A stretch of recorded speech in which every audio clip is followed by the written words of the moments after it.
ఆయన దేవుని స్వరూపము కలిగిన వాడై ఉండి దేవునితో సమానముగా ఉండుట విడిచిపెట్టకూడని భాగ్యమని ఎంచుకొనలేదు గాని మనుషుల పోలికగా పుట్టి దాసుని స్వరూపమును ధరించుకొని తను తానే రిక్తునిగా చేసుకొనెను. మరియు ఆయన ఆకారమందు మనుష్యుడుగా కనపడి మరణము పొందునంతగా అనగా శిలువ మరణం పొందునంతగా విధేయత చూపిన వాడై తన్ను తాను తగ్గించుకొనెను. అందుచేతను పరలోకమందున్న వారిలో కానీ భూమి మీద ఉన్నవారిలో కానీ భూమి క్రింద ఉన్నవారిలో కానీ ప్రతివాని మోకాలు యేసు నామమున వంగునట్లు ప్రతివాని నాలుక తండ్రి అయిన దేవుని మహిమార్థమై యేసుక్రీస్తు ప్రభువని ఒప్పుకొనున్నట్లును దేవుడు ఆయనను అధికముగా హెచ్చించి ప్రతి నామమునకు పైనామమును ఆయనకు అనుగ్రహించెను. కాగా నా ప్రియులారా, మీరెల్లప్పుడూ విధేయులై ఉన్న ప్రకారము నా ఎదుట ఉన్నప్పుడు మాత్రమే కాక మరి ఎక్కువగా నేను మీతో లేని ఈ కాలమందును భయముతోనూ వణుకుతోనూ మీ సొంత రక్షణను కొనసాగించుకొనుడి. ఎందుకనగా మీరు ఇచ్చేయించుటకును కలుగజేయుటకును తన దయా సంకల్పము నెరవేరుటకై మీలో కార్యసిద్ధి కలుగజేయువాడు దేవుడే. చాలు. దేవుడిని వాక్యాన్ని మనకందరం ఎలా చేయండి కాక దయచేసి అందరు కూర్చోండి.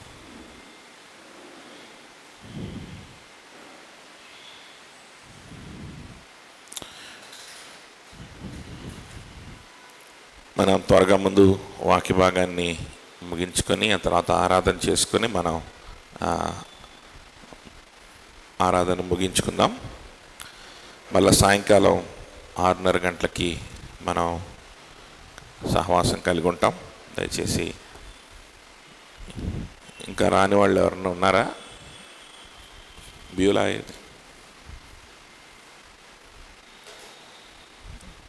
8 గంటలకని చెప్పాం కదా, మరి 9ంటికి కూడా రాకపోతే అలాగా?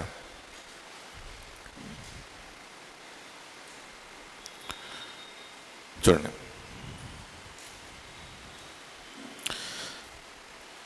ఈ ఫిలిప్పీలు రాసిన పత్రికని మనం కొన్ని వారాలుగా మాట్లాడుకుంటున్నాం. ఇక్కడ చాలా స్పష్టంగా పౌలు సహవాసంలో, అంటే సహవాసం గురించి అని కాదు, ఇక్కడ ఆయన చెప్పదలుచుకుంది క్రీస్తు యేసు కలిగి ఉన్న మనస్సు కలిగి ఉండమని.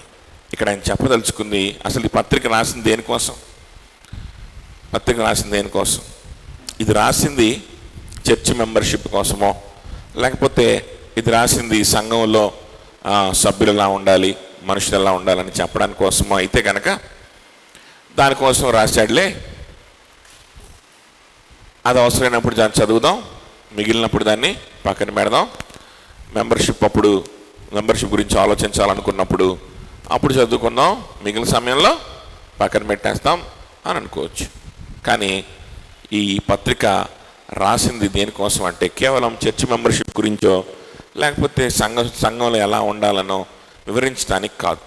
ఈ పత్రిక రాసింది దేనికోసం అనుకున్నాం. అందుకనే పత్రికలు వాటి ఎయిమ్, ఆబ్జెక్టివ్ అనేటువంటిది మనం మనసులో పెట్టుకొనే ఉండాలి. అది ఎప్పుడు కూడా మనం మర్చిపోకూడదు. ఎందుకు రాశాడని చెప్పుకున్నాం మనం, గుర్తుందా? ఎందుకని? శ్రమల్లో కూడా మనల్ని బలపరిచేటువంటి సంతోషం, ఆనందం క్రీస్తు ద్వారా మనకుంది అని పౌలు తన జీవితం నుంచి ఆ ఫిలిప్పీ సంఘస్థులకు వివరించడానికి ఈ పత్రికను రాశాడు. క్రీస్తులో ఉన్న సంతోషాన్ని వివరించడానికే ఈ పత్రిక రాశాడని చెప్పచ్చు. అది ఈ ఫిలిప్పీ రాసిన పత్రికలో ఉన్న థీమ్ కదా. సో ఈ పత్రిక అనేటువంటిది బైబిల్లోంచి తీసేస్తే వచ్చే నష్టం ఏంటి అనేటువంటి ప్రశ్న మనం వేసుకోవాలని చెప్పాను కదా. ఏ పత్రిక చదివేటప్పుడు కూడా ఇది లేకపోతే ఏం జరుగుద్ది అని ఆలోచన చేయాలి.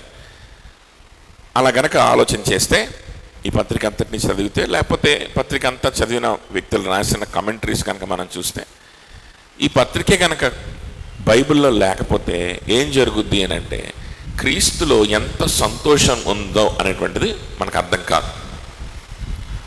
కాబట్టి ఈ పత్రిక రాసింది దానికోసం, క్రీస్తులో ఉన్నటువంటి సంతోషాన్ని మనకు చెప్పడం కోసం. ఎఫెక్ట్ ఏదో వస్తున్నట్టుంది చూడు, జాగ్రత్తగా జీరో పెట్టు. ఎఫెక్ట్ గెయిన్ కాదు. జీరోలోనే ఉందా? ఓకే, ఎల్లోది కిందే ఉంది కదా. చూడండి, కాబట్టి దానికోసం రాసిన పత్రిక. ఆ సంతోషం ఎలా కలుగుద్ది, ఎవరికి కలుగుద్ది? ఆ యేసుక్రీస్తులో నిజమైన సంతోషం ఎవరు అనుభవించగలుగుతారు? శాశ్వతంగా ఉండేటువంటి స్వచ్ఛమైన నిజమైన ఆ సంతోషాన్ని ఎవరు అనుభవించగలుగుతారు? ఏ స్థితిలో అయినా సరే, చెరసాలలో ఉన్నా సరే, మనల్ని విడిచిపెట్టనటువంటి ఆ సంతోషం ఎవరు అనుభవించగలుగుతారు? ఎవరికి సొంతమవుద్ది అనే విషయాన్ని వివరిస్తూ ఈ విషయాలు రాస్తున్నాడు. అది ఎవరికి సొంతమవుతుంది అంటే నిజమైన విశ్వాసులకి సొంతమవుతుంది. చూడండి, దేనికైనా సోర్స్ విశ్వాసమే, దేనికైనా మూలం విశ్వాసమే. రక్షణలో ఉండేటువంటి దేనికైనా సరే దానికి విశ్వాసమే దానికి స్టార్టింగ్ పాయింట్గా ఉంటుంది అన్నమాట. కాబట్టి క్రీస్తులో ఉన్న సంతోషం మనకు ఎలా సొంతమవుద్ది అనే పత్రిక రాసిన, అలానే ఎఫెసీయులకు రాసిన పత్రికలో మనకు చెప్పినట్లుగా మన బలహీనతల్ని మనం ఎలా అధిగమించవచ్చు దేవుని శక్తితో, దేవుని కృపతో, దేవునిలో మనకి ఎంత కృప ఉంది అని చెప్పడానికి పత్రిక రాసిన, ఖచ్చితంగా ఒక విషయాన్ని డిఫైన్ చేయాల్సిందే. దేన్ని డిఫైన్ చేయాల్సిందే తెలుసా? విశ్వాసం అంటే ఏంటి అనే డెఫినేషన్ అక్కడ రావాల్సిందే. ఆ డెఫినేషన్ లేకుండా దేవుని కృప గురించి వివరించడం కష్టం, దేవునిలో ఉన్నటువంటి సంతోషాన్ని గురించి వివరించడం కష్టం. ఎందుకంటే విశ్వాసులకే ఇవి సొంతం, విశ్వాసులకే ఇవి దక్కేటువంటి విషయాలు. So what is faith? మంచిదే, విశ్వాసం ఉంటే సంతోషం వస్తుంది, విశ్వాసం ఉంటే దేవుడు కృపనిస్తాడు అని అంటే అందరికీ మంచిది, అందరూ ఒప్పుకుంటాం. కానీ నీకు విశ్వాసం ఉందా? నీకున్నది నిజమైన విశ్వాసమేనా? రక్షించే విశ్వాసమేనా? బైబిల్ చెప్పే విశ్వాసం? ఇదిగో ఈ విశ్వాసం, నువ్వు అనుకున్న నీ ఇష్టం వచ్చిన విశ్వాసం కాదు, ఈ విశ్వాసము నువ్వు కలిగి ఉన్నప్పుడు మాత్రమే నీకు ఇవి సొంతం అవుతాయి అని ప్రతి పత్రికలో కూడా విశ్వాసం యొక్క డెఫినేషన్ మనకు కనిపిస్తుంది. న్యూ టెస్ట్మెంట్ అంతా కూడా విశ్వాసం యొక్క డెఫినేషనే మనకు కనిపిస్తూ ఉంటుంది, పదే పదే, అగైన్ అండ్ అగైన్. గుర్తుపెట్టుకోండి. కాబట్టి ఇక్కడ కూడా మరలా విశ్వాసం అంటే ఏంటో చెబుతుంటాడు. మనం గత వారాలుగా చదువుకుంటా వస్తా ఉన్నాం. యేసుక్రీస్తును మాదిరిగా చూపించాడు కదా. యేసుక్రీస్తును మాదిరిగా చూపించి ఆయన శిలువ మరణమును పొందినంతగా విధేయత చూపినవాడయ్యాడు అనేటువంటి విషయాన్ని రాశాడు. శిలువ మరణాన్ని పొందినంతగా విధేయత చూపించాడు. చూడండి, మనం ఆల్రెడీ మాట్లాడుకున్నాం. యేసుక్రీస్తు జీవితంలో కానీ మన జీవితంలో చూసిన రెండు రకాల విధేయతలు అవసరం. రెండు రకాల విధేయతలు అవసరం. ఏంటి ఆ రెండు రకాల విధేయతలు అనంటే, ఒకటి ఎవాంజలికల్ ఒబీడియన్స్, సువార్త విషయమైన విధేయత. ఇంకొకటి ఆజ్ఞల విషయమైన విధేయత, ఒబీడియన్స్ టు హిస్ కమాండ్మెంట్స్. ఇంకొకటి ఒబీడియన్స్ టు హిస్ గాస్పల్. సువార్తకు విధేయత చూపించడం వేరు, ఆయన ఆజ్ఞలకు విధేయత చూపించడం వేరు. సువార్తకు విధేయత చూపిస్తే ఆయన ఆజ్ఞలకు విధేయత చూపించడానికి శక్తి వస్తుంది. సువార్తకు విధేయత చూపించిన వాడు ఆయన ఆజ్ఞలకి విధేయత చూపిద్దామని ఎంత ప్రయత్నం చేసినా వాడి వల్ల కాదు. ఆయన ఆజ్ఞలకి విధేయత చూపించి ఆయన ఆజ్ఞల్ని పాటించి ఆయన ధర్మశాస్త్రంలో నెరవేర్చి పరిశుద్ధమైన జీవితం జీవించడం అనంటే అది మనుషులకు మనకు సాధ్యమయ్యే విషయం కానే కాదు. గుర్తుపెట్టుకోండి, అది మనకు సాధ్యమయ్యే విషయం కాదు. సువార్తకు ముందుగా మనం విధేయత చూపించగలిగినట్లయితే క్రీస్తుకు మనం దగ్గర అవుతాం, క్రీస్తుతో కలిసి బ్రతకడం ప్రారంభిస్తాం. అప్పుడు క్రీస్తు మనకు కృపను అనుగ్రహిస్తాడు. ఏమిస్తాడు? కృపను అనుగ్రహిస్తాడు. ఆ కృప మనకు ఆయన ఆజ్ఞలకు విధేయత చూపించడానికి మనకు సహాయపడుతుంది, మనకు శక్తినిస్తుంది, సామర్థ్యం ఇస్తుంది. లేకపోతే సామర్థ్యం ఎక్కడిది మనకి? ఆయన ఆజ్ఞలు పాటించడానికి సామర్థ్యం లేదు కదా. కాబట్టి there are two kinds of obedience. Evangelical obedience వేరు, sanctifying obedience అనొచ్చు కదా, ఇది వేరు. అర్థమవుతుంది చెప్పింది. కాబట్టి చూడండి, ఎవాంజలికల్ ఒబీడియన్స్ అంటే ఏంటి? యేసు ప్రభు జీవితం నుంచి కూడా ఈ ఒబీడియన్స్ని చూపిస్తున్నాడు, ఇలాంటి ఒబీడియన్స్ చూపిస్తున్నాడు. యేసుక్రీస్తు అనంట సిలువ మరణం అవునంతగా తను తాను ఏం చేసుకున్నాడు? లోబడిపోయాడు అని చెప్తా ఉన్నాడు కదా పౌలు. యేసుక్రీస్తు జీవితం అంతా కూడా ధర్మశాస్త్రం అంతటినీ 100% పాటించాడు. ధర్మశాస్త్రం అంతటినీ కూడా ఆయన నెరవేర్చాడు. ఏ పాపము లేనివాడిగా, ఏ కలంకము లేనివాడిగా ఆయన బ్రతికాడు. అవునా కదా? ఆయన ఏ పాపము లేదు ఆయనలో. ధర్మశాస్త్రాన్ని 100% లోబడినటువంటి వ్యక్తి ఎవరన్నా భూమి మీద ఉన్నారు అని అంటే అది యేసుక్రీస్తు మాత్రమే. అందులో ఎలాంటి డౌట్ కూడా లేదు. మరి ఆయన బ్రతుకున్నంత కాలం అంతా ఒక్క ఆజ్ఞని కూడా తప్పిపోలేదు. ఆయన బ్రతుకున్న కాలం అంతా ధర్మశాస్త్రాన్ని తూచా తప్పకుండా నెరవేర్చాడు. కాబట్టి మీరు కూడా ఆయనకున్న మనసుని కలిగి ఉండి మీరు కూడా ధర్మశాస్త్రం అంతటినీ పాటించండి అని చెప్పాడు అనుకోండి పౌలు. ఆ విధంగా ఆయన విధేయతగా ఉన్నట్లు మీరు కూడా ధర్మశాస్త్రాన్ని అంతటినీ పాటించడానికి ప్రయత్నం చేయండి. ధర్మశాస్త్రంలో ఆజ్ఞలన్నింటినీ పాటించడానికి మీరు విధేయత చూపించండి అని చెప్తున్నాడు ఇక్కడ పౌలు. చెప్పట్ల పౌలు ఏం చెప్తున్నాడంటే ఆయన సిలువ మరణమును పొందినంతగా విధేయత చూపించాడంట. సిలువలో చచ్చిపోమని ఎక్కడుంది? ధర్మశాస్త్రంలో ఎక్కడుందా? ఎక్కడుందా? సిలువలో చచ్చిపోమని ఉందా అక్కడన్నా? ఎక్కడ లేదే. మరి ఏంటి ఆయన చూపించిన విధేయత? దేనికి చూపించాడు విధేయత? ఇది సిలువ మరణం పొందినంతగా విధేయత చూపించడం ఏంటి? అదేమన్నా ఆజ్ఞ? సిలువలో చచ్చిపోకుండా ఉంటే పాపమా? చచ్చిపోమనే ధర్మం ఎక్కడ ఉందా? రాసి ఉందా? ఎవరు చెప్పారు? ఎందుకోసం చనిపోయాడు? అది విధేయత ఎందుకైంది అనంటే తన తండ్రి ప్రణాళిక నిమిత్తము ఆయన సిలువలో మరణించాడు. తన తండ్రి ఆయనకిచ్చినటువంటి పనిని నెరవేర్చడానికి ఆయన సిలువలో మరణించాడు. తన తండ్రి ఆయనకిచ్చినటువంటి పర్పస్ని నెరవేర్చడానికి ఆయన సిలువలో మరణించవలసిందే. ఇష్టం లేకపోయినప్పటికీ పాపమంతా మీద వేసుకొని తండ్రి దృష్టిలో దోషిగా నిలబడ్డం ఇష్టం లేనప్పటికీ జీవితం అంతా కూడా ఆ 33.5 సంవత్సరాలంతా కూడా యవనస్తుడుగా ఉన్నటువంటి యేసుక్రీస్తు ప్రభువారు ముసలోడో లేకపోతే తల పండిపోయినటువంటి వృద్ధుడు కాదు, యవ్వనస్తుడు. 33.5 సంవత్సరాలు ఆయన పరిచర్య చేస్తా ఉన్న సమయానికి 30 సంవత్సరాలకి ఆయన పరిచర్య యాక్టివ్గా చేయడం ప్రారంభించాడు. అప్పుడు దాకా కూడా జీవితం అంతా కూడా ఆయన ఒకే విషయాన్ని గురించి జాగ్రత్త పడ్డాడు. అదేంటంటే తండ్రి దృష్టిలో దోషిగా కనపడకూడదు, తండ్రి దృష్టిలో పాపిగా కనపడకూడదు. తన తండ్రి పరిశుద్ధుడు గనుక పూర్తిగా మానవుడిగా పూర్తిగా దేవుడిగా ఉన్న ఈ పరిస్థితుల్లో కూడా ఎలాంటి పాపము అనేటువంటిది ఆయన దగ్గరకు కూడా రానివ్వలేదు. అంటే పాపం చేత ఆయన శోధింపబడతాడా అంటే ఆయన శోధింపబడలేడు. పాపము ఆయన ఇబ్బంది పెడతదా అంటే ఇబ్బంది పెట్టదు.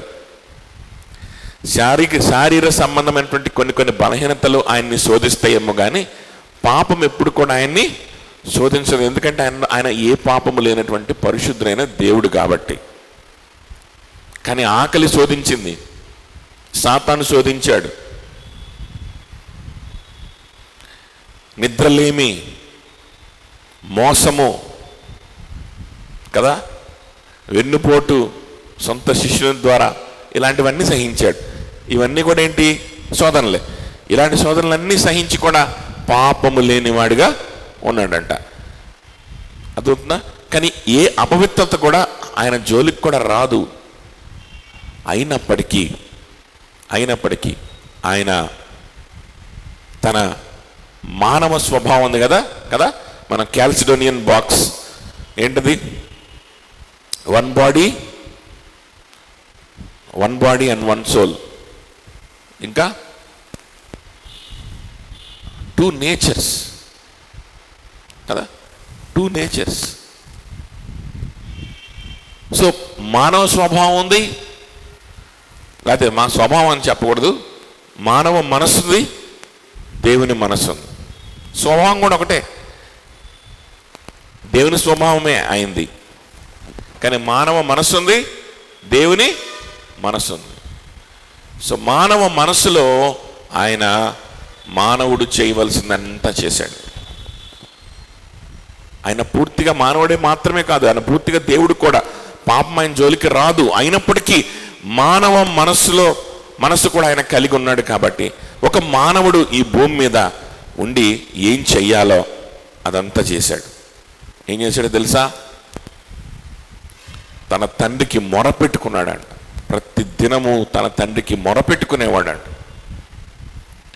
పాపం అనేది ఆయన జోలికి రాకుండా ఆయన ఏం చేశాడంటే కాపాడుకున్నాడు. తన తండ్రికి దగ్గరగా ఉన్నాడు, తన తండ్రి దగ్గర తగ్గించుకున్నాడు. తన తండ్రితో సమానుడైనప్పటికీ కూడా తండ్రి దగ్గర తగ్గించుకొని ప్రార్థిస్తూ, రోదనలతో, ఏడ్పులతో, విలాపములతో ఆయన ప్రార్థిస్తూ ప్రతి దినము ప్రార్థన జీవితం కలిగి ఉండి తన తండ్రి దగ్గర తన జీవితాన్ని, తన మనసును, తన హృదయాన్ని కుమ్మరించుకుంటూ. అదవుతుందా? మనం చేయాల్సిన విషయాలు మనకు బదులుగా ఆయనే చేసి చూపించాడు. తండ్రి దగ్గర తన హృదయాన్ని కుమ్మరించుకుంటూ గడిపేవాడంట. అలా గడపడం ద్వారానే నేను పరిశుద్ధుడిగా జీవిస్తున్నానని మనకు తెలియచేయాలనేదే ఆయన యొక్క కోరిక. అదవుతుందా? ఆయన విధేయతను నేర్చుకున్నాడు ఈ ప్రార్థనల ద్వారా అని రాయబడింది. ఎందుకు ఆ మాట రాయబడాలి? ఎందుకు పరిశుద్ధాత్మ దేవుడు అలాంటి మాటను రాయించాడు? యేసుక్రీస్తు విధేయతను నేర్చుకోవడం ఏంటి? ఆయన విధేయత నేర్చుకోవాల్సిన అవసరం ఏంటి? ఆయన దేవుడైతే ఆయన అంతంత పెద్ద పెద్ద ప్రార్థనలు చేసి విధేయత నేర్చుకొని లోబడాల్సిన అవసరం ఏంటి? ఆయన దేవుడు కదా. పరిశుద్ధాత్మ దేవుడు అపోస్తుల ద్వారా ఆ మాట ఎందుకు రాయించాడో తెలుసా? యేసు ప్రభు వారు కూడా ఆ విధంగా ఎందుకు బ్రతికాడో తెలుసా? మన పరిస్థితి ఏంటో మనకు తెలియచేయడానికి, మనం చేయవలసినటువంటి పని ఏంటో మనకు అర్థమవడానికి. మీకు అవసరం ఈ స్థితి, మీకు అవసరం ఈ ప్రార్థన జీవితం. మీకు బదులుగా నేను ప్రార్థించి లోబడి విధేయత నేర్చుకుంటున్నాను. ఎందుకంటే మానవుడిగా మీలాగా వచ్చేసాను కదా, మీ మనసును కూడా నేను కలిగి ఉన్నాను కదా. ఒక వ్యక్తి పరిశుద్ధంగా ఉండాలి అని అంటే దేవుని దగ్గర తగ్గించుకుంటేనే సాధ్యమవుతుంది. ఒక వ్యక్తి పాపాన్ని జయించాలి అని అంటే, దేవుడిచ్చే కృప ద్వారా పాపముల నుంచి బయటికి రావాలి అని అంటే, పరిశుద్ధంగా మారాలి అని అంటే దేవుని దగ్గర తగ్గించుకోవడం అనేటువంటిది చేయకపోతే అవదది. దేవుని దగ్గర తగ్గించుకోకుండా వాళ్ళని వీళ్ళని చూసి కంపేర్ చేసుకుంటూ నేను బాగానే ఉన్నాను, నేను ఎదుగుతున్నాను అని చెప్పి మనం అనుకుంటే ఉపయోగం లేదు. పాపపు బంధకాల నుంచి బయటికి రావాలంటే, మన జీవితంలో దేవుడు పనిచేయాలి అని అంటే, మనల్ని ఆదరించి మనల్ని బలపరిచి ప్రతిదినం మనకు తోడుగా ఆయన ఉండాలి అని అంటే ఒకే ఒక పద్ధతి ఏంటో తెలుసా? ఆయనకు తగ్గించుకోవడం, ఆయనకు లోబడ్డం. అది యేసుక్రీస్తు ప్రభు వారు ఆయన జీవితంలో డెమాన్స్ట్రేట్ చేసి చూపించాడు. డెమాన్స్ట్రేట్ చేసి విధేయతను నేర్చుకొని ఆ విధంగా విధేయతగా ఉండడం ద్వారానే నేను పరిశుద్ధంగా ఉంటున్నాను. గుర్తుపెట్టుకోండి, ఇది లేకుండా పరిశుద్ధత కష్టం. ఆయనకు కష్టమేం కాదు, ఆయన దేవుడు. కానీ మనకు అలా చూపించదలుచుకున్నాడు. మానవ మనస్సు నేను కలిగి ఉన్నాను కాబట్టి మానవుడిగా నేను ఆలోచన చేస్తే ఈ విధేయత చూపించందే నాకైనా పరిశుద్ధంగా ఉండడం కష్టం. కాబట్టి నేను కూడా ఏం చేయాల్సిందే? ప్రార్థన చేయాల్సిందే. మానవ మనసులో ఆలోచన చేస్తే, మానవ మనసు ఆయనకు ఉంది కాబట్టి. అదొద్దు చెప్పింది. ఆయన ప్రార్థన చేయకపోయినా పాపం ఆయన దగ్గరికి రాదు. దేవుని మనసుతో ఆలోచించాడు అనుకోండి, నేను ప్రార్థన చేయకపోయినా నా పాపం నా దగ్గరికి ఏమొస్తుంది? నన్నేం చేస్తుంది? నన్నేం చేయదు. ఎంత శ్రమ వచ్చినా నేను పాపం ఎందుకు చేస్తాను? నేను చేయను. ఎందుకంటే నాలో పాపము లేదు. పరిశుద్ధుడు. నేను దేవుని మనసులో ఆలోచిస్తే ఈ ఆలోచన వస్తుంది. మానవుడి మనసులో ఆలోచన చేస్తే, అమ్మో నేను మానవుడిగా ఉన్నాను, దేవుని దగ్గర తగ్గించుకోవాలి, ప్రతిరోజు ఆయన సన్నిధిని అనుభవించాలి, ప్రతిరోజు ఆయన దగ్గరికి వెళ్ళి నా జీవితాన్ని కుమ్మరించుకోవాలి, నాకు కలిగినటువంటి వేదనలు, నాకు కలిగినటువంటి ఆకలి, నాకు కలిగినటువంటి ఆ వస్త్రహీనత, పేదరికం, నాకు కలుగుతున్నటువంటి ఏ దుఃఖమైనా ఏదైనా సరే ఆయన సన్నిధిలో పెట్టుకోవాలి. ప్రభా నా పరిస్థితి ఎలా ఉంది చూడు, నా పరిస్థితి ఎలా ఉంది చూడు. వీటిల్లో దేని వల్ల కూడా, నాకు కలుగుతున్న వీటిల్లో దేని వల్ల కూడా నాకున్న అవసరాలు, నాకున్న పేదరికం, నాకున్నటువంటి శోధనలు, రోగాలు, వీటిల్లో దేని వల్ల కూడా నేను పాపములో పడకూడదు. వీటిల్లో దేని వల్ల కూడా నా హృదయంలో నువ్వు తప్ప వేరొక విషయం ప్రవేశించకూడదు అని చెప్పి ప్రార్థన చేశాడండి. అర్థమవుతుందా? ఆయన మానవుడిగా రావడమే గొప్ప మన కోసం. మానవుని మనస్సును కూడా ఆయన పెట్టుకున్నాడు. పూర్తిగా మానవుడిగా జీవించాడు. పూర్తిగా మానవుడై జీవించాడు. గుర్తుపెట్టుకోండి, సగం మానవుడు సగం దేవుడు కాదు. పూర్తి మానవుడు, పూర్తి దేవుడు. గుర్తుపెట్టుకోండి, పూర్తిగా మానవుడిగా ఆయన జీవించాడు.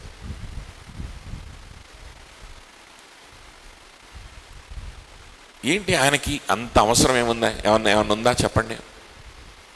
దేవుని మనసుతో పాటు పూర్తిగా మానవుని మనసు కూడా కలిగి ఉండి ప్రతి రాత్రి నిద్రలు లేకుండా పొద్దునంతా శ్రమించి తిరిగి పరిచర్య చేసి శిష్యుల్ని బలపరుచుకొని వాళ్ళతో విధేయత, నైతిక విలువలకు సంబంధించిన విధేయత ఇది కాదు. దేనికి సంబంధించిన విధేయత ఇది? సువార్తకు సంబంధించిన విధేయత. సంఘములో నువ్వు చూపించవలసిన విధేయత, సహవాసంలో నువ్వు చూపించవలసిన విధేయత, ఏక మనసు కలిగి ఉండడం ద్వారా, ఒకే దాని మీద మనసు ఉంచడం ద్వారా నువ్వు చూపించవలసిన విధేయత. నువ్వు తగ్గించుకోవాలి ఈ విషయాల్లో. ఏక మనసు నాకు లేదు ప్రభా, ఒకే దాని మీద నా మనసు లేదు, అందరు ఉన్నట్టుగా నేను లేను, నేను బలహీనంగా ఉన్నాను అంగీకరించి ఒకరితో ఒకరు మనము షేర్ చేసుకొని, మనం కన్ఫెస్ చేసుకొని, అప్పుడు అలా కన్ఫెస్ చేసుకుంటే ఏమవుద్ది? మన సంతోషము దుఃఖమునకు మారుద్ది. అది మనకి ఇష్టం లేదు. మనం ఎలా ఉండాలంటే మనం కంఫర్టబుల్గా ఉండాలి. మనం ఎలా ఉండాలంటే నేనంతా బాగానే ఉన్నాను, నేను ఓకే అనేటువంటి ఒక సాటిస్ఫాక్షన్లో, ఒక ఫాల్స్ సాటిస్ఫాక్షన్లో బ్రతికేస్తా ఉండాలి. ఆ సంతోషంలో బ్రతికేస్తా ఉండాలి. ఓ నేను చాలా బాగున్నాను, పర్లా, వాళ్ళకంటే నేను మెచ్యూర్గా ఉన్నా, వీళ్ళకంటే నేను బాగున్నా అని ఒక సాటిస్ఫాక్షన్లో బ్రతికేస్తూ ఉండాలి. ఈ సంతోషాన్ని దుఃఖానికి మార్చుకోవడం ఇష్టం లేదు, ఈ సంతోషాన్ని చింతగా మార్చుకోవడం ఇష్టం లేదు. అందుకనే పక్కన వాళ్ళతో మనం ఏమి షేర్ చేసుకోం. అందుకనే సహవాసంలో ఉండం, అందుకనే సంఘం ఉండదు. ఒకవేళ సంఘంలో ఉన్నా సరే ఉపయోగం లేని జీవితాన్ని జీవిస్తూ ఉంటారు. సహవాసాన్ని కలిగి ఉండరు. ఎందుకో తెలుసా? కానీ ఆ విధంగా మన సంతోషాన్ని దుఃఖానికి మార్చుకుంటే కలిగేటువంటి ఉపయోగం ఏంటో తెలుసా? దేవుడు మనల్ని ఏం చేస్తాడు? హెచ్చిస్తాడు. దేవుడు మనల్ని హెచ్చిస్తాడు. ఆయన మనల్ని లేవనెత్తుతాడు, ఆయన మనల్ని ఓదారుస్తాడు, ఆదరిస్తాడు, నిశ్చేతనిస్తాడు, నిజమైన సంతోషాన్ని ఇస్తాడు. నిజమైన రక్షణ ఆనందం అప్పుడు తెలుస్తుంది. ఏ చింత, ఏ అవసరము, ఏ విపత్తు, ఏ అవమానము ఏది కూడా తీసివేయలేనంత గొప్ప సంతోషం అప్పుడు నీకు అర్థమవుతుంది. అప్పుడు దేవుని కోసం కొన్ని నిర్ణయాలు తీసుకుంటావు, అప్పుడు అర్థమవుతుంది. అదవుతుందా? నీకు సహవాసమే లేకపోతే, అందరికంటే నువ్వే శ్రేష్ఠుడుగా, శ్రేష్ఠురాలుగా నీకు నువ్వు కనిపిస్తూ ఉంటే నీకు ఎలా అర్థమవుతుంది అసలు ఇవన్నీ? నీకు అర్థం కూడా కాదు, నీకు అర్థం కూడా కాదు. నీకు రక్షణ అంటే ఏంటో కూడా అర్థం కాదు, నీకు చర్చ్ మెంబర్షిప్ అంటే ఏంటో అర్థం కాదు, నీకు డిసైపుల్షిప్ అంటే ఏంటో అర్థం కాదు, ఎప్పటికీ నీకు అర్థం కాదు. గర్విస్తులను దేవుడు ఏం చేస్తాడంట? గర్విస్తులను అనగద్రొక్కుతాడని కదా. ఏంటది? చదవండి ఒకసారి 4వ అధ్యాయం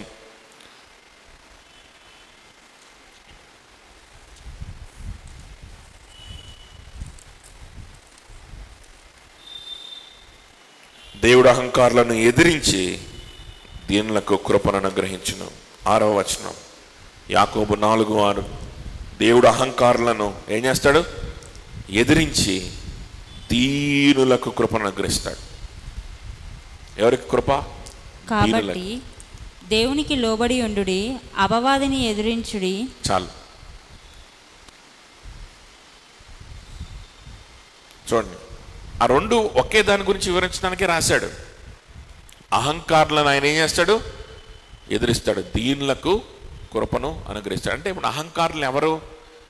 అహంకారులు అంటే ఒక డెఫినేషను, మళ్ళా దీనులంటే ఇంకో డెఫినేషను. ఎత్తుక్కోకూడదు డిక్షనరీ తీసి, అలా ధ్యానించకూడదు ఆ వాక్యాన్ని.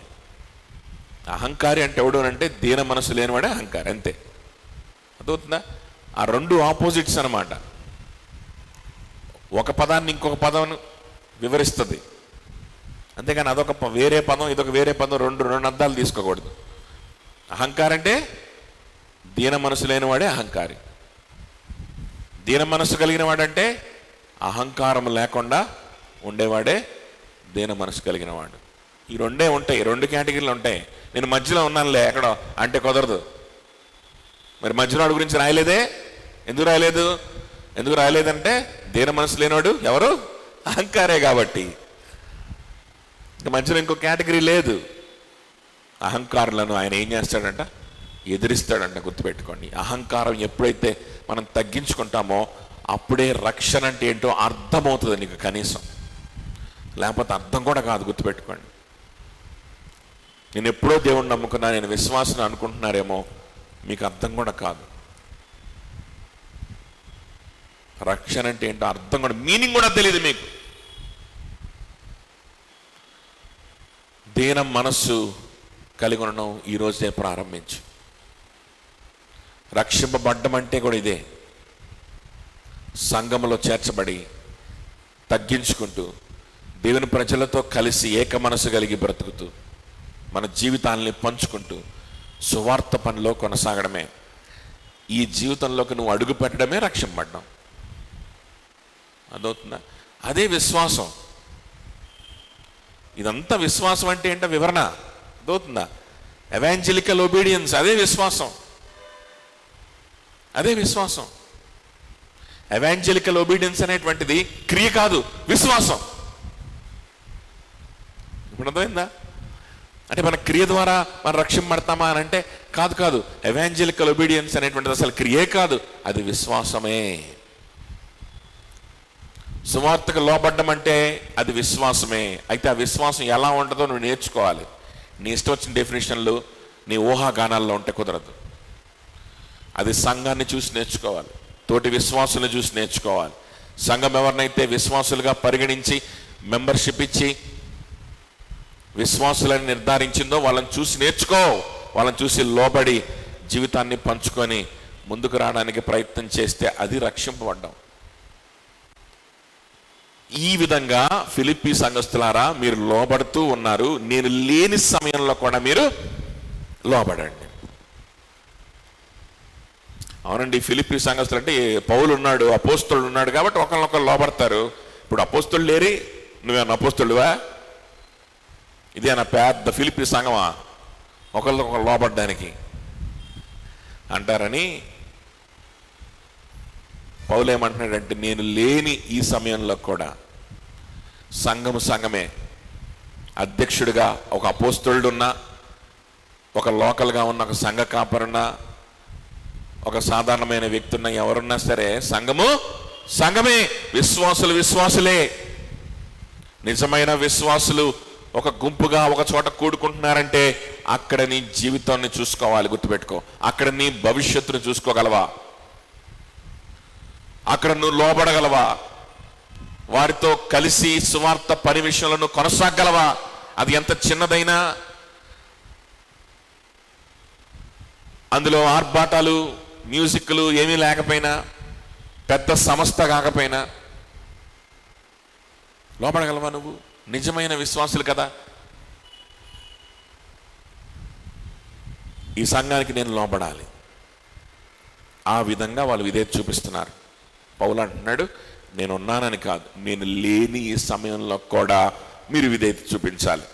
అలా మీరు విధేయత చూపిస్తే అది దేంతో సమానం అంటే మీ సొంత రక్షణను కాపాడుకోవడంతో సమానం. అంటే ఏంటి? వీళ్ళ సొంత ప్రయాసతో సొంత రక్షణని కాపాడుకుంటున్నారా? వీళ్ళ సొంత ప్రయాసతో కాపాడుకుంటున్నారా అని అంటే వీళ్ళ సొంత ప్రయాసతో కాపాడుకోవడం కాదు ఇది. వీళ్ళు రక్షింపబడిన వ్యక్తులు. వీళ్ళు ఏ ప్రయాస లేకుండా ఇలాంటి జీవితం నాకు కావాలి, ఇలాగా నా సొంత రక్షణను వణుకుతో భయంతో కాపాడుకుంటూ నేను ముందుకెళ్తాను, ఇదిగో ఈ సంఘంతో నేను కలిసి ఉంటాను, నేను తగ్గించుకుంటాను అని నిర్ణయం తీసుకున్నారు అన్నాడే వాళ్ళు రక్షింపబడినట్టు లెక్క. అదవుతుందా? మనస్ఫూర్తిగా నిర్ణయించుకున్నాడు. అలా నిర్ణయించుకున్నాడు ఖచ్చితంగా ఏం చేస్తాడనంటే వణుకుతో భయంతో కొనసాగించుకుంటాడు. కొనసాగించుకునేవాడు రక్షింపబడత స్టార్ట్ చేయలేదని అర్థం కదా. బండి స్టార్ట్ చేసాం అనుకోండి, బండి సెల్ఫ్ స్టార్ట్ బండి ఉందనుకో, ఆ బండి అట్లా నొక్కుతాం అనమాట. నొక్కితే అది స్టార్ట్. ఒకసారి కారు బైకుల్లో కూడా ఈ మిస్టేక్ ఒకసారి జరుగుతూ ఉంటుంది. అది నొక్కితే ఆ బండి స్టార్ట్ అవుతుంది. స్టార్ట్ అయితే అప్పుడు ఏం చేస్తాం? యాక్సిలరేటర్ అలా తిప్పామనుకో బండి ముందుకు వెళ్ళాలి. ఒక్కోసారి బండి ముందుకెళ్తున్నట్టుగా కనిపిస్తుంది, మధ్యలో ఇంజిన్ ఆగిపోద్ది. మనం ఏం చేస్తాం? మళ్ళీ సెల్ఫ్ స్టార్ట్ బటన్ నొక్కుతాం.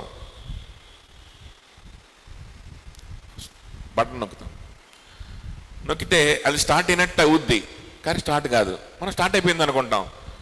అనుకొని ఆ పోతుందిలే అని చెప్పి కొంతసేపు పోయిన తర్వాత యాక్సిలరేటర్ అలా నొక్కామనుకో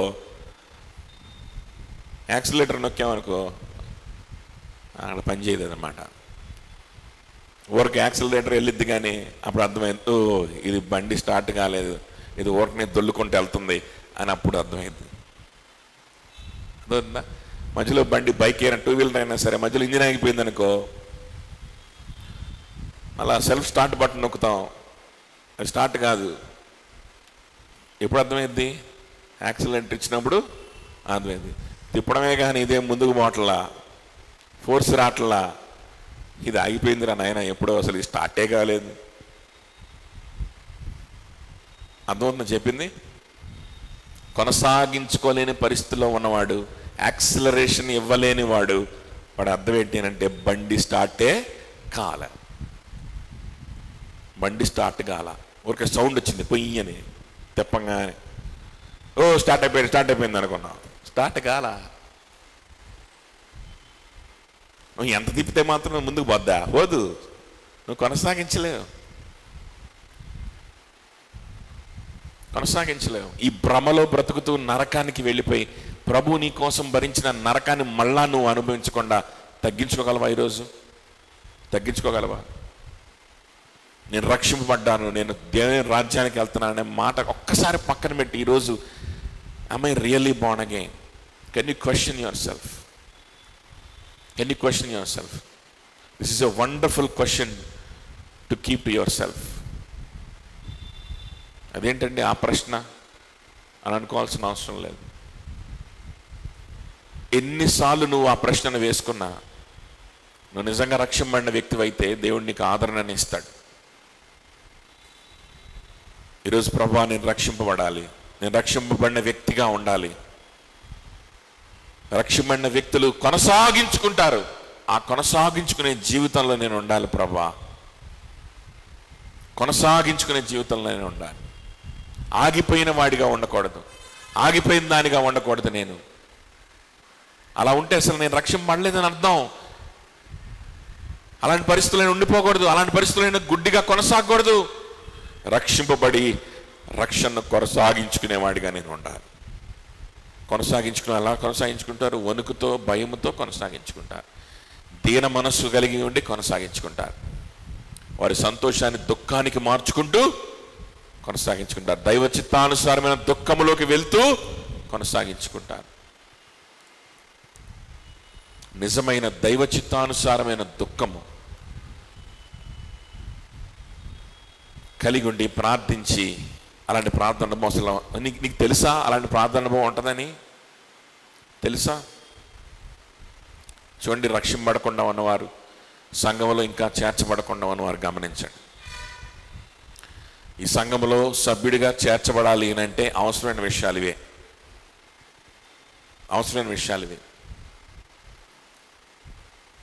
అర్థమైందా? ఫేక్ పశ్చాత్తాపాలు వద్దు, ఫేక్ రిపెంటెన్స్ వద్దు. అయ్యో నేను ఆఫీస్కి లేట్గా వెళ్ళా మొన్న, అయ్యో మా ఇంట్లో దుమ్ము పట్టింది దులుపుకోలేకపోయా, దాని గురించి నేను దుఃఖపడ్డా.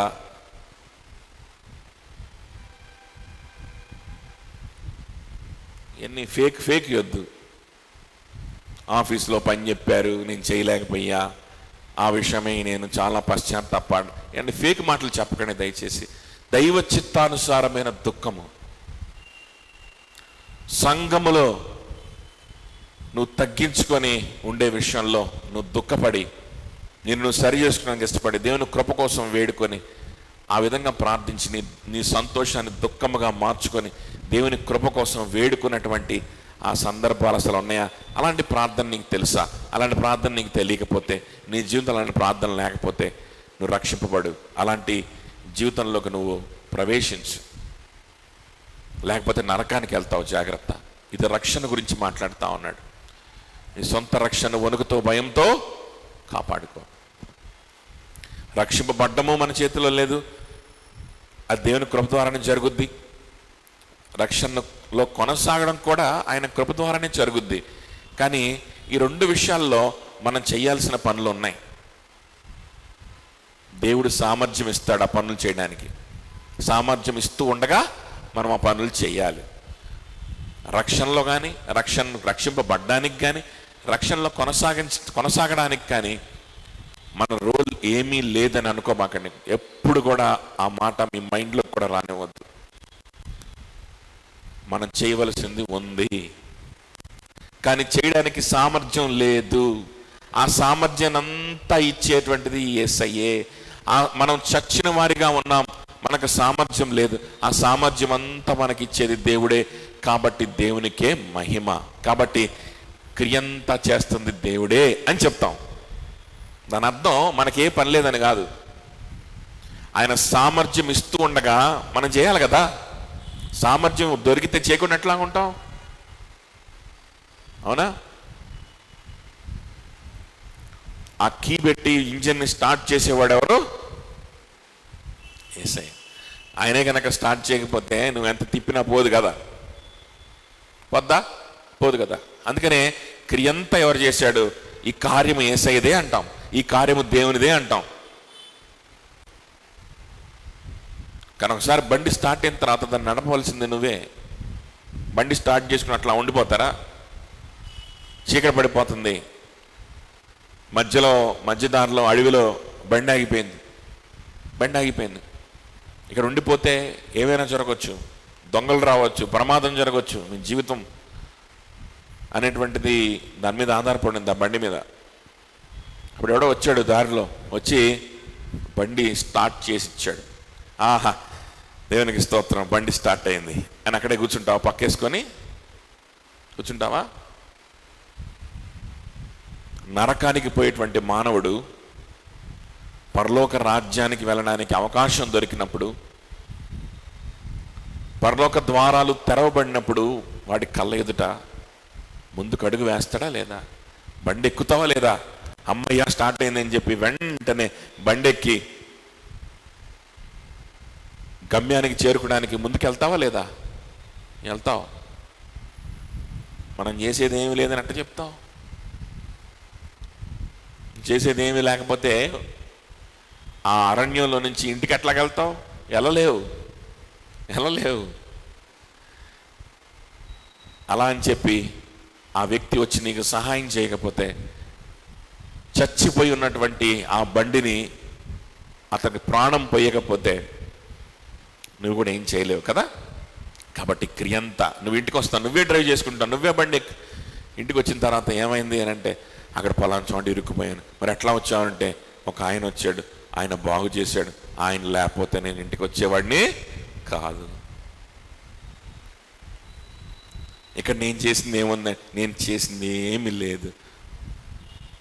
మహిమంతా కూడా ఎవరికి? దేవునికే. చూడండి,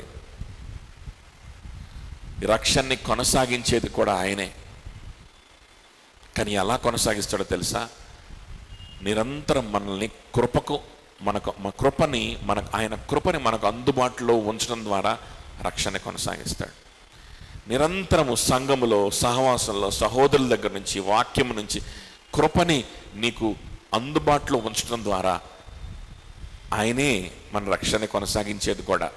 మన విశ్వాసానికి కర్త, దాన్ని కొనసాగించేవాడు ఎవరు? ఆయనే. మన రక్షణని కూడా కొనసాగించేది ఆయనే. కానీ ఎలా కొనసాగిస్తాడు అనే ప్రశ్న రావాలి. ఆటోమేటిక్గా మనకు తెలియకుండానే ఎక్కడో ఆకాశంలో కొనసాగిస్తా ఉండడు. మన రక్షణని, మన జీవితాన్ని ఆయనే కొనసాగిస్తాడు. ఎలా కొనసాగిస్తాడు? కృపనివ్వడం ద్వారా కొనసాగిస్తాడు. కృపని మనకు అందుబాటులో ఉంచడం ద్వారా కొనసాగిస్తాడు. మనం ఏం చేయాలి తెలుసా? అందుబాటులో ఉన్న ఆ కృపని మనం అందుకుంటూ మనం ముందుకెళ్ళాలి. ఆ కృపను అందుకోవాలి అని అంటే ఎవాంజలికల్ ఒబీడియన్స్ కొనసాగించాలి. ఆ కృపను అందుకోవాలి అని అంటే సంఘ జీవితం ఉండాలి, సహవాసం ఉండాలి. యేసుక్రీస్తు వలె తగ్గించుకొని సహోదరులతో కలిసి మనం జీవిస్తూ సువార్త ప్రకటిస్తూ ఉండాలి. అప్పుడు ఆ కృపకు అందుబాటులో ఉంటాం. ఆ కృపకు అందుబాటులో ఉన్నప్పుడు ఆ కృపే మన రక్షణ ఏం చేస్తుంది? కొనసాగిస్తుంది. మన రక్షణ కొనసాగించేది కృపే. కానీ మీ సొంత రక్షణని మీరు కొనసాగించుకోవడానికి అంటే దాని అర్థం ఏంటో తెలుసా? మీ రక్షణని కొనసాగించే కృపకు మీరు దగ్గరగా ఉండండి. ఆ కృపను మీరు ఆశ్రయించండి. ఆ కృపను ఆశ్రయించడానికి వణుకుతో, భయముతో ఆశ్రయించండి. వణుకుతో, భయముతో ఏం చేయాలి? కృపను ఆశ్రయించాలి. కృప ఎక్కడ దొరుకుద్ది? సంఘంలో దొరుకుద్ది. అమ్మో నాకు చాలా భయం అండి పాపం అంటే. మా రూమ్మేట్స్ అందరూ మందు తాగుతారు, మా రూమ్మేట్స్ అందరూ సినిమాలకి వెళ్తారు, మా వాళ్ళకి అందరికి బాయ్ ఫ్రెండ్స్ ఉన్నారు, గర్ల్ ఫ్రెండ్స్ ఉన్నారు, నాకులే. అమ్మో నాకు చాలా భయం అండి పాపం అంటే. భయముతో, వణుకుతో నేను నా రక్షణ కాపాడుకుంటున్నాను. గాడిద గుడ్డు. నరకానికి పోతావు. నరకానికి పోయిన తర్వాత అర్థమైద్ది ఇదన్నీ గర్వపు మాటలని. ఎవడు కూడా పిచ్చి మాటలు మాట్లాడబాకండి దయచేసి. సంఘం ఉందా? సహవాసానికి వస్తున్నావా? వెళ్తానని అప్పుడప్పుడు ఆదివారం వెళ్ళేసి వస్తుంటాను కాదు. సహవాసం ఉందా? ఏక మనస్సు కలిగి బ్రతుకుతున్నావా? సహోదరులతో కలిసి సువార్త పనిలో ఉంటున్నావా? ఏక ప్రేమ కలిగి ఉంటున్నావా? నిన్ను తగ్గించుకుంటున్నావా? నీ జీవితాన్ని పంచుకుంటున్నావా? అబ్బో ఇవన్నీ చేయాలంటే చాలా టైం స్పెండ్ చేయాలి అనుకుంటానే. చెయ్యాలి. చేస్తున్నావా? అది ఉందిలేండి, వెళ్ళొస్తుంటాం, వీలున్నప్పుడు వెళ్ళేసి వస్తుంటాను. ఈ విషయంలో భయం లేదు. ఏ విషయంలో భయం ఉందంట? పక్కన వాళ్ళలాగా అవ్వకూడదని భయం ఉందంట. బైబిల్ ఏం చెప్తుంది? ఏ విషయంలో భయపడమని చెప్తుంది? ఏ విషయంలో భయపడమని చెప్తుంది? నువ్వు ఎంత వణికినా, ఎంత భయపడినా ఆఖరికి ఏదో ఒక పాపంలో పడతావు, ఏదో ఒక అపవిత్రతలో పడతావు. నీ వల్ల ఏ పని కాదు అది.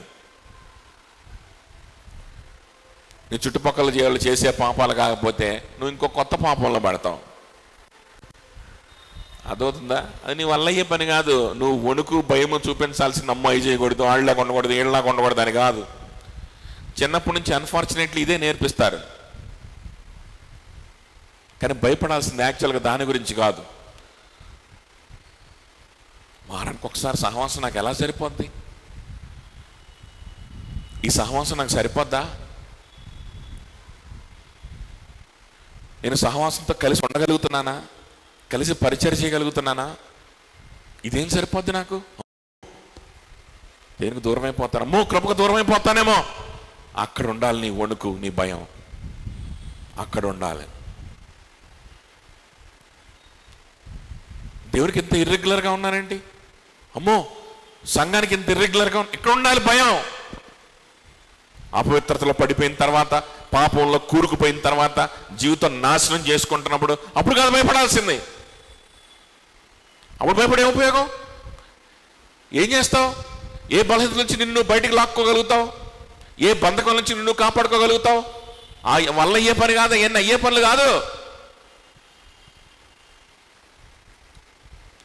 సహవాసంలో ఉండడానికి, సంఘములో ఉండడానికి, దేవుని కృపకు దగ్గరగా ఉండడానికి వణుకు.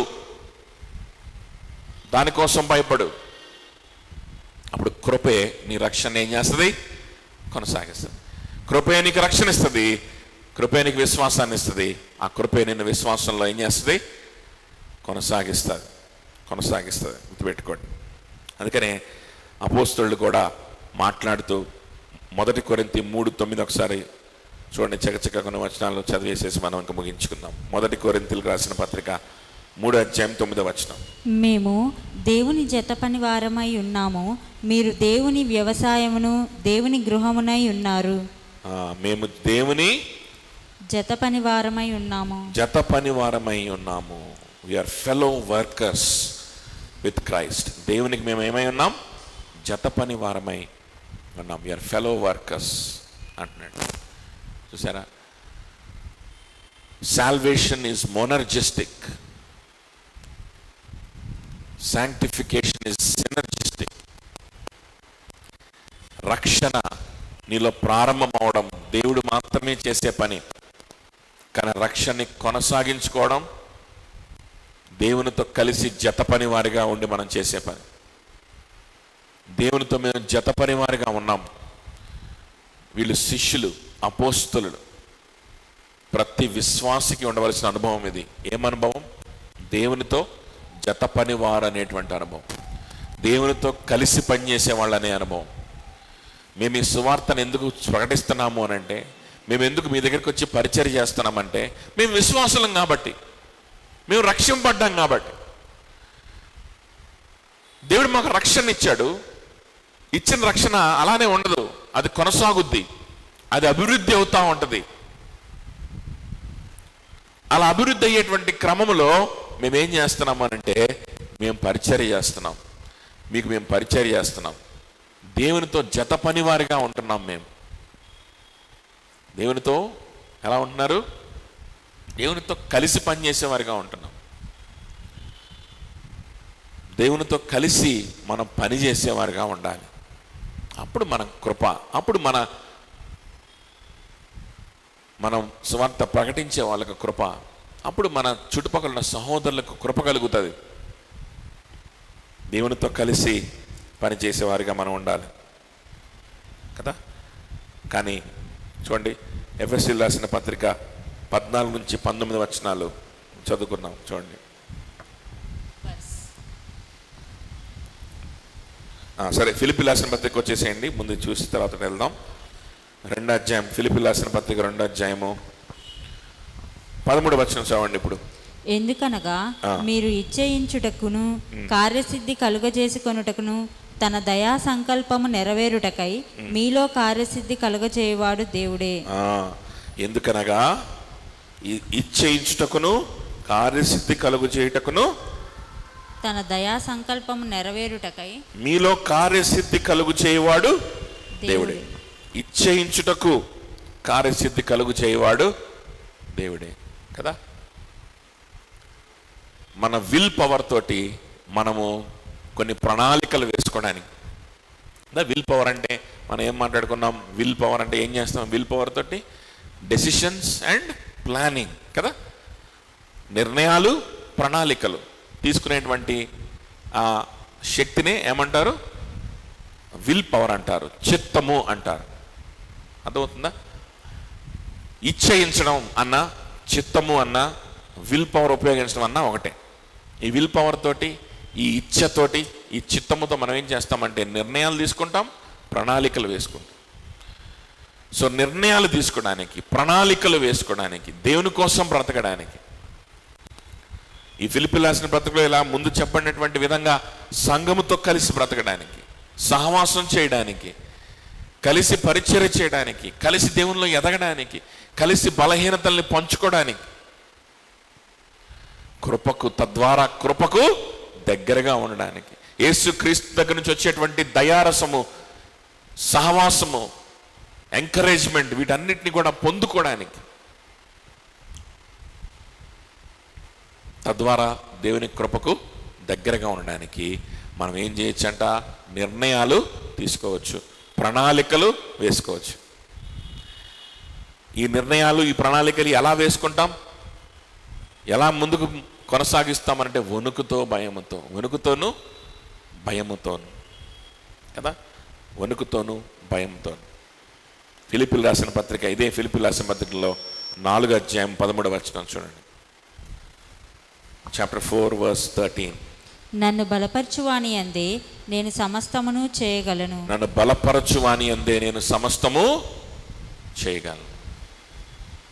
I can do everything through him that strengthens me. ఆయన నన్ను బలపరుస్తూ ఉండగా నేను సమస్తము చేయగలను. 1 కొరింథీయులకు రాసిన పత్రిక 15:10 చూడండి. 1 Corinthians 15:10. అయినను నేనేమై ఉన్నానో అది దేవుని కృప వలనే అయి ఉన్నాను. నేనేమై ఉన్నానో దేవుని కృప వలనే అయి ఉన్నాను. మరియు నాకు అనుగ్రహింపబడిన ఆయన కృప నిష్ఫలము కాలేదు, కానీ వారందరికంటే నేను ఎక్కువగా ప్రయాసపడితిని.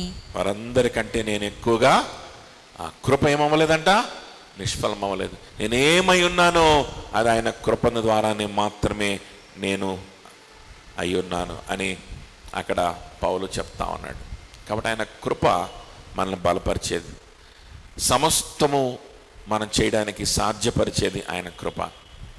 కృప దొరికే కొద్దీ ఇంకా కృపను వెతకడానికి కూడా మనకు సహాయం దొరుకుద్ది. అందుకని కృప వెంబడి కృపలోనికి మనం ఏమవుతాం, దేవుడు మనల్ని నడిపిస్తాడు. కృప దొరికే కొద్దీ ఇంకా కృపను వెతకడానికి కూడా మనకు సామర్థ్యం లేదు, ఆ సామర్థ్యం కూడా దేవుడే ఇస్తాడు. అర్థమవుతుందా? సహవాసంలో ఉండే కొద్దీ, ఈ కృపకు నువ్వు అందుబాటులో ఉండే కొద్దీ ఇంకా కృపను వెతకడానికి, ఇంకా ఎక్కువ అధికమైన కృపను వెతకడానికి దేవుడు నీకు సహాయం చేస్తుంటాడు, నీకు సామర్థ్యాన్ని ఇస్తూ ఉంటాడు. అప్పుడు ఇంకా అధికమైన కృపలోకి వెళ్తావు, అధికమైన సహాయాన్ని పొందుకుంటా ఉంటావు. అక్కడి నుంచి ఇంకొంచెం అధికమైన సహాయాన్ని దేవుని దగ్గర నుంచి, అధికమైన కృపని, కృప వెంబడి కృపని దేవుడు మనకు ఇస్తాడు. ఆ విధంగా ఇవ్వడానికి ఆయనే నమ్మదగిన వాడు, ఆయనే విశ్వసనీయుడు. అయితే మనం చేయాల్సిన పని కూడా చాలా స్పష్టంగా ఇక్కడ రాయబడి ఉంది. ఏంటంటే అది వణుకుతోనూ భయముతోనూ మనం సంఘములో, సహవాసంలో ఆయన కృపను వెతకాలి. అదే కదా ఇక్కడ రాయబడి ఉంది. And that is equal to continuing your own salvation. అందుకని పడాలి అనుకున్నటువంటి వ్యక్తులు మొట్టమొదటిగా చేయాల్సింది సంఘంలో చేర్చబడాలనేటువంటి ఆలోచన రావాలి. ఫస్ట్ సంఘంలో చేర్చబడ్డమే రక్షింపబడ్డం. సంఘంలో ఉన్న వ్యక్తులు వారి రక్షణలో కొనసాగుతున్నారు, వారు నిజంగా రక్షింపబడ్డారనే రుజువు ఏంటి అంటే ఆ సంఘాన్ని విడిచిపెట్టకుండా, సహవాసంలో వాళ్ళు కొనసాగుతారు, వారి జీవితాన్ని కొనసాగించుకుంటూ ఉంటారు. అదవుతుందా? వారు రక్షింపడ్డారు అనే దానికి రుజువు అదే. కొత్తగా రక్షింపడాలనుకున్న వారు కూడా నేను రక్షింపడ్డానో లేదో అని ఆలోచించేసి మీ రక్షణని మీరు సరి చేసుకొని మీరు నిజంగా రక్షింపడాలనే ఆశ కనుక మీకుంటే మీరు కూడా చేయాల్సింది ఇదే. ఈ జీవితంలోకి అడుగు పెట్టాలి. వణుకుతో భయముతో రక్షణని కొనసాగించుకోవాలి. కాబట్టి అందరు లేచి నిలబడదాం.